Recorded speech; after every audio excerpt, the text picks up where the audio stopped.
राज्यातले दुसरं रहस्य आपण शिकत आहोत की आपण सगळे पापी आहोत आणि मग आपल्याला दुसऱ्या पापी माणसाला दोष द्यायचा काय अधिकार आहे, दुसऱ्यांची टीका करायचा काय अधिकार आहे, दुसऱ्यांची निंदा करायचा काय अधिकार आहे.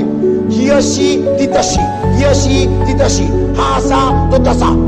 जीभ वर खाली जाते, जिभेला हाण नाही की नाही. दुसऱ्यांचे दोष शोधण्यासाठी बीएची डिग्री घ्यायची गरज नाही.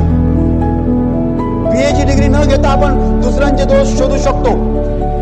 ही ताकद सगळ्यांकडे आहे, हा दुर्गुण सगळ्यांकडे आहे.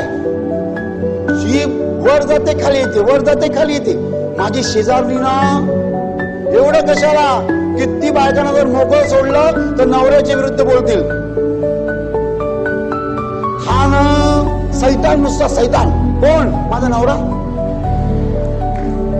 असं दुसऱ्यांचे दोष काढणं, कुणाचे तरी दोष काढणं आपल्या काढल्याशिवाय आपल्याला राहत नाही. आणि येशूने काय सांगितलं? तुम्ही निष्पाप नाही आहात, तुम्ही दगड कसा मारणार? असं येशू बोलू शकला असतं, पण बायबलचे वचन असं आहे, जो निष्पाप असेल त्याने प्रथम दगड मार करावा. देवाने सांगितलं दगड मार करायला तुम्ही करू शकता, पण देवाने हे पण सांगितलं तुम्ही निष्पाप राहा.